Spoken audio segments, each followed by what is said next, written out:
Magandang gabi, Philippine Air Force. Narito ang magiging lagay ng panahon ngayong araw ng Tuesday, July 21, 2026.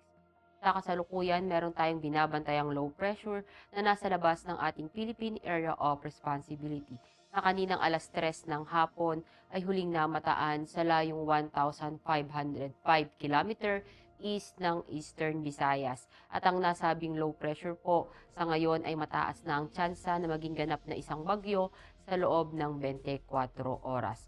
Yung trap nga po nitong LPA ay nagdadala ng maulap na kalangitan na may mga kalat-kalat na pag-ulan, pagpulog at pagkidlat sa Eastern Visayas. At yung southwest monsoon naman o yung hanging habagat ay nagdadala din ng mga maulap na kalangitan na may mga kalat-kalat na pag-ulan, pagkulog at pagkidlat dito sa Palawan, sa Western Visayas, sa Negros Island, sa Central Visayas at Mindanao. At sa Metro Manila at ibang labing bahagi naman ng bansa, asahan naman natin yung bahagyang maulap hanggang maulap na kalangitan na may mga pulupulong pag-ulan, pagkulog at pagkidlat dahil sa localized thunderstorm. At para sa ating general area forecast para bukas, asahan natin dito sa may Legazpi, sa Mindoro, sa Romblon at Palawan yung maulap na kalangitan na may mga kalat-kalat na pag-ulan, pagkulog at pagkidlat. At sa Metro Manila at mga labing bahagi ng Luzon, asahan naman natin yung bahagyang maulap hanggang maulap na kalangitan na may mga pulupulong pag-ulan, pagkulog at pagkidlat. Sa Visayas naman, asahan din natin partikular na dito sa may Iloilo, sa Mactan at Tacloban, yung maulap na kalangitan na may mga kalat-kalat na pag-ulan, pagkulog at pagkidlat. At ang buong Mindanao, asahan din natin yung maulap na kalangitan na may mga kalat-kalat na pag-ulan, pagkulog at pagkidlat.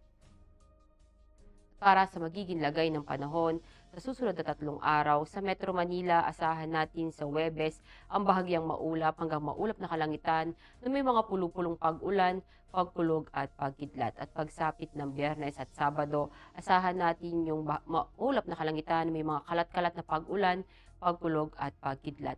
Maging dito yan sa Cavite, sa Lipa, at sa Angeles. Sa Puerto Princesa at Kalayaan Island, asahan natin sa Huwebes hanggang Sabado ang maulap na kalangitan na may mga kalat-kalat na pag-ulan, pagkulog at pagkidlat. Sa Mactan, asahan natin sa Huwebes at Biyernes ang maulap na kalangitan na may mga kalat-kalat na pag-ulan, pagkulog at pagkidlat. At pagsapit ng Sabado, asahan natin yung bahagyang maulap hanggang maulap na kalangitan na may mga pulupulong pag-ulan, pagkulog at pagkidlat. Maging dito sa Zamboanga at Davao.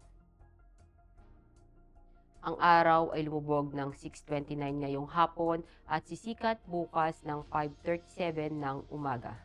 Para sa ating moon illumination, meron tayong 50%.